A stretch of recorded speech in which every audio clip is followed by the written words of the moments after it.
Hello students, this is your bio sir Deepak Gaikwad and welcome to your 9th standard. I'm sure you all are safe and fine at your homes. Don't feel that you are stuck at homes, feel that you are safe at homes. And as time should not be wasted, our show must continue, study should not be hampered. We have here for few days is online classes. Well, the first chapter from your 9th standard biology is your cell, but not only cell I want to tell about. If you see other chapters too, these all chapters, they are similar to your 11th standard. Same chapters will be repeated in your 11th standard. So your 9th standard is very important from the point of view of your NEET, like medical entrance examination. So those who are interested in medicals, those who are interested in biology, for them this is very important foundation to learn all the chapters in biology thoroughly from 9th standard CBSE textbook. Already soft copy of the same chapter is shared to you people by Sachin sir. Refer that, use NCERT textbook. You can also download certain apps like My CBSE Guide app that will also help you to understand the concept better. So let's begin now with the chapter Cell, the unit of life. Already you have studied some basics of this chapter in your lower class. Now here we will be learning little more detail about the same. And as I said, it is very important for your competitive exams too, like NEET, or this year you will be giving your homeova examination, NSO examination. So for all such examinations, your basics, concepts must be thorough. So pay attention, listen to the audio or this video again and again, try to understand the concept. Feel free to ask any problem, any doubt. You can message, you can call. We are there to help you people. Now, the moment I say cell, immediately the definition of this cell strikes your mind. Right? So what's the definition of a cell then? So cell is nothing but the structural and functional unit of an organism or life. Right? And study of this cell, structure of this cell, we call it as cytology. Even it can be called as cell biology. So more appropriate word is this cell biology, because cell biology is the study of structure, function and reproduction of cell. Cytology, when we say, it is just study of structure of cell. And when we say cytology or this cell biology, we can't forget the great scientist who laid the foundation of this cytology or a cell biology. And he is none other than this person, Robert Hooke. So Robert Hooke is known as a father of cytology or a cell biology. Now why we call him as a founder member of this cytology? The reason is he was the first biologist who observed the first cell under microscope in the year 1665. So he was the first biologist to observe the cell. The cell that he observed was actually a dead cell. Now why dead cell? Because he observed this cell from a dead part of a plant. Cork of a stem. Cork is that covering around the stem in a dead part of the plant. So he observed cell for the first time using cork. When he observed that cell, it looked like a simple hollow honeycomb-like structure. Ultimately, the reason for that was microscopes were not well advanced like today we have light microscope or electron microscope, compound microscopes, etc. So the cell which was observed was, it looked like hollow compartment or honeycomb like structure. So he called it as cellula in a Latin language. So this was the way how first cell looked, honeycomb like cell, and he called this as cellula. So many people believe that cell is nothing but a hollow compartment that looks like a honeycomb. But later on, in the year 1678, there was another scientist who invented the microscope which we use today, that is light microscope. And this scientist was Antony von Leeuwenhoek. So the scientist was A.V. Leeuwenhoek, Anton von Leeuwenhoek, who discovered light microscope that we use today. And he was the first person to observe the living cell under microscope. So he was the first scientist to observe RBC under microscope. He was the first person to observe bacteria under microscope, sperm cell under microscope. So this was the second person. Now, is it like that the cells of all living organisms are alike? The answer is no. Cells may vary in their size, shape, structure. Like when you talk about longest cell in animal body or a human body, when we say, so it is our neuron, the nerve cell, brain cell. It measures the length of about 1 meter or more than 1 meter long. Starts from the head and ends in the toe. When you talk about living cell, largest living cell outside the body, then yes, exactly, you have heard the name. An ostrich egg, 170 millimeter in length, approximately 17 centimeter long. When we say smaller cell or a smallest cell, then some name should strike your brain like mycoplasma. There is one name. You will come across this name in 11th standard in more detail. PPLO, another name for the same. Pleuropneumonia-like organism. It is a full form. So mycoplasma is smaller than bacteria. Smallest cell. In human body, when you talk smallest cell, then it is RBC, which is 7 micrometer in length. So cells are not similar in size or a shape. Shape also varies or shape also changes. We all know that. If you have NCERT textbook, you can turn over the pages and see there are few diagrams given, which I told just now. Diagram of your neuron, diagram of your RBC, diagram of ostrich egg. They are there, given there in NCERT textbook. You can have a glance. Now, let's continue with other people who have contributed to this cytology or this cell biology. So there were two great scientists, which are this Matthias Schleiden and this Theodor Schwann. Remember these two names, very important names. Matthias Schleiden and Theodor Schwann from two different countries, who contributed a lot in this cytology. So this Matthias Schleiden was actually a German botanist. So he studied plant cells exclusively. Whereas this Theodor Schwann was a British zoologist who particularly studied animal cell. Both were from different countries, were studying independently about cell. One was studying plant cell, other one was studying animal cell in different years too. That is, this Schleiden was studying plant cell in the year 1838 and Schwann was studying this animal cell in 1839.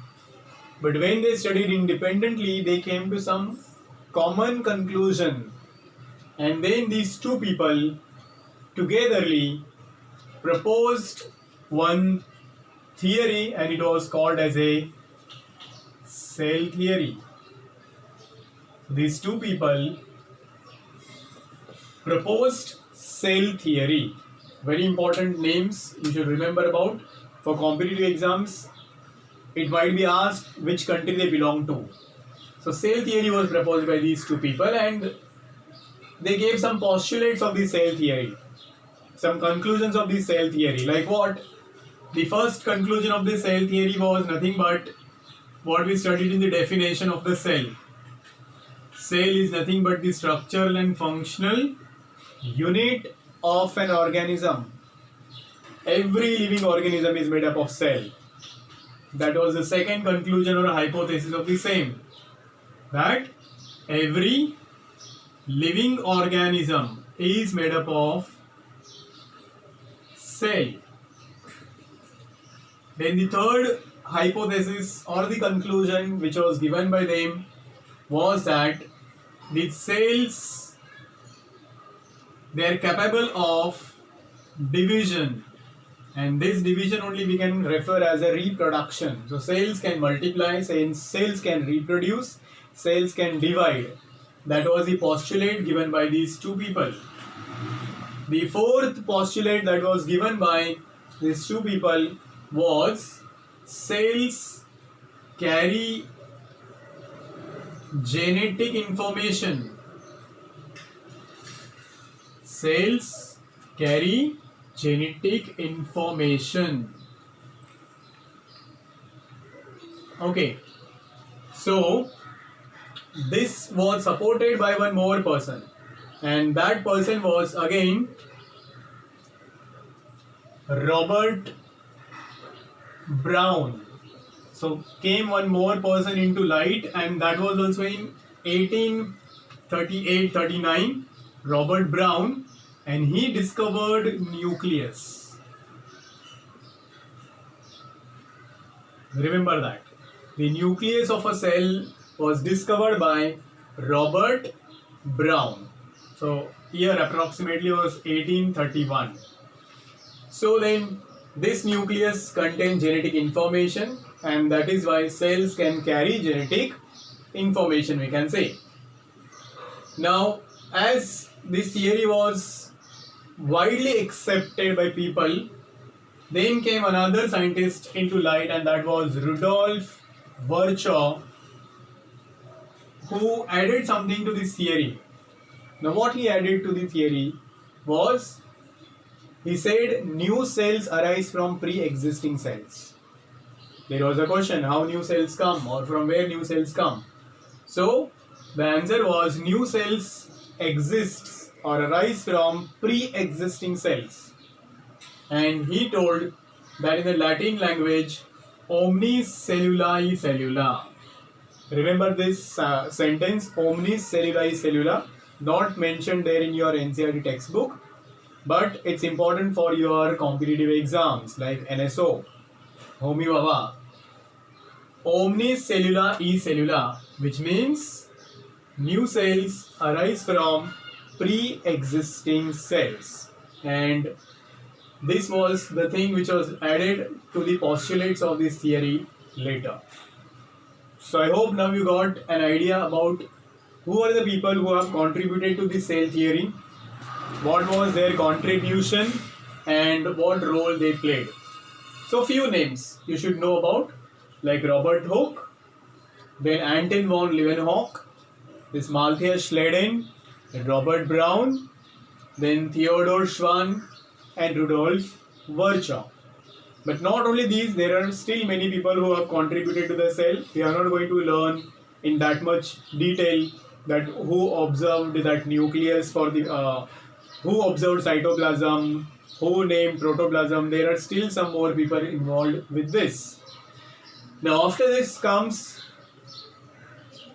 types of cells. The next topic or a parameter from the same chapter we are going to deal is about what are different types of cells. So all the cells in all the organisms are broadly divided into two main categories, and those two main categories are prokaryotic cells and eukaryotic cells. So let's learn about these two types of cells in detail now. Okay, now it's a time to study what are the types of cells. So when we say types of cells, there are two main types which we must know about, and we will learn that in the form of a difference. Distinguish between prokaryotic cells and eukaryotic cells. So these are the two main types of cells. Remember that. Prokaryotic cell and eukaryotic cell. So we were going to discuss about difference between this prokaryotic cell and a eukaryotic cell. So why we call this a prokaryotic cell is because here there are two words, pro and karyon. So pro means primitive and a karyon means nucleus. So the cell whose nucleus is primitive will be called as a prokaryotic cell. Whereas when you talk about eukaryotic cell, U stands for true and a karyon is again nucleus. So in this type of cell, nucleus is always well defined. So cell with well defined nucleus will be eukaryotic cell. Now the second difference here we have is about size of the cell.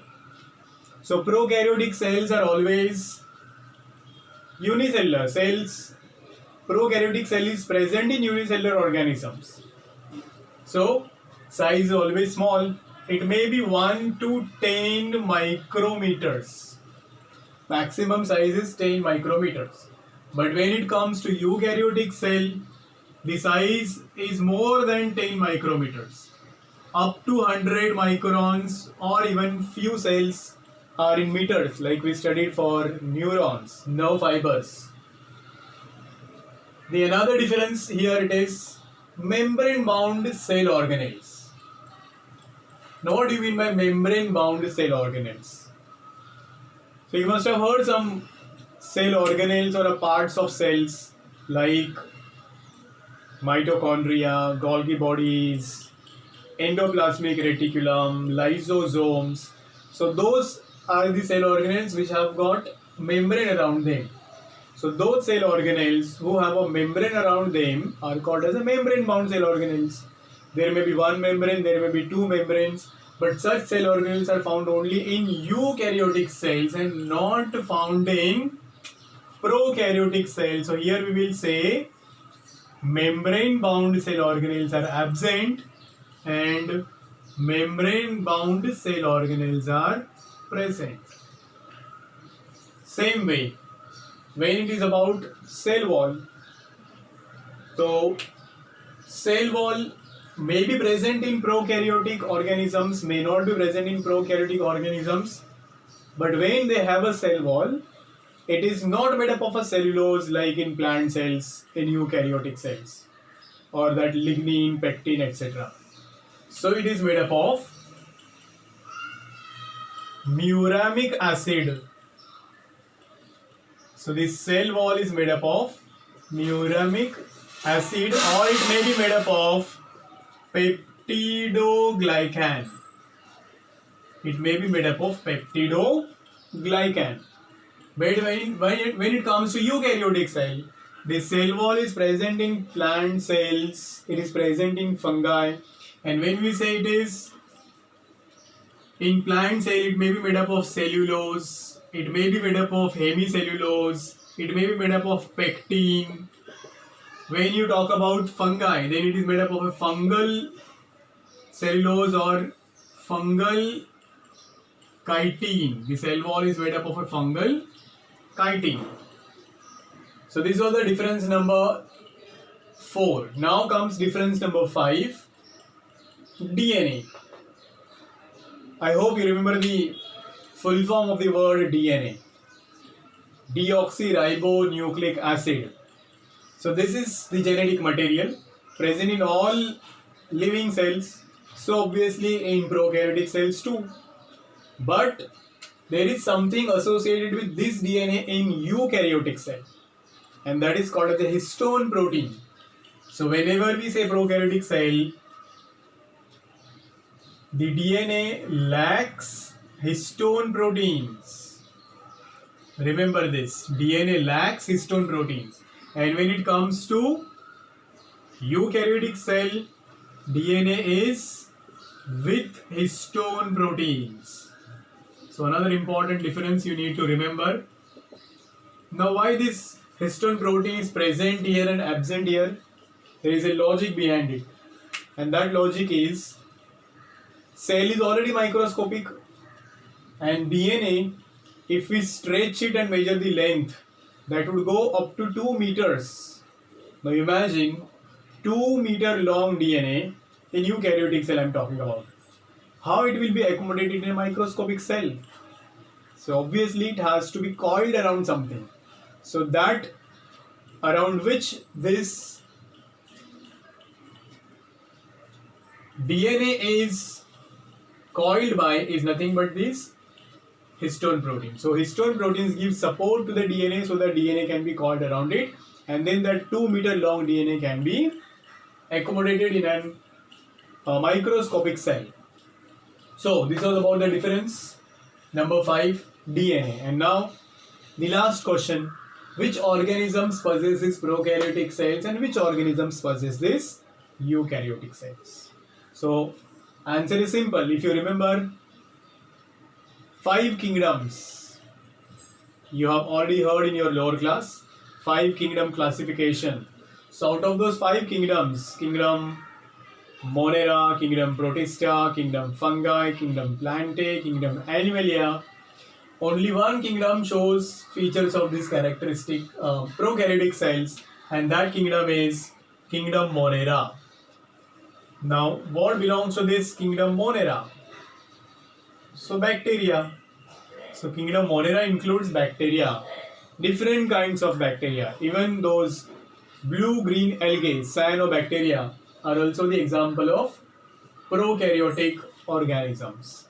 And when it comes to examples of eukaryotic cell, then it will include remaining or rest 4 kingdoms. That is kingdom Protista, kingdom Fungi, kingdom Plantae, kingdom Animalia. So any example you can add to your difference: fungi, plants, animals. Now again here you can also add example like amoeba, paramecium. So amoeba, paramecium, etc. are also eukaryotes, but these have only one cell. So these are unicellular eukaryotes.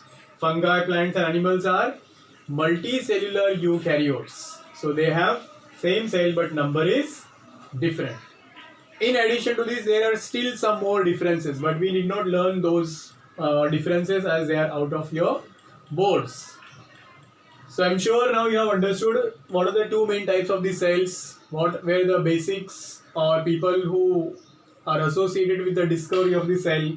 And now we will be dealing in detail about this prokaryotic cell first, and then will be there eukaryotic cells in detail. So you have got diagrams of both prokaryotic cell and a eukaryotic cell. You are supposed to draw those diagrams in your notebook by today only. When you will see this video, try to sketch or draw those diagrams with labels, and see there are certain in-text questions too. You are supposed to solve them also. And along with this video lecture, I will be sharing your first assignment based on what is taught today, and again that is your job or a duty to write down the answers of the same within the given deadline. So in the next part we are going to learn about first type of this cell in detail, that is about prokaryotic cell.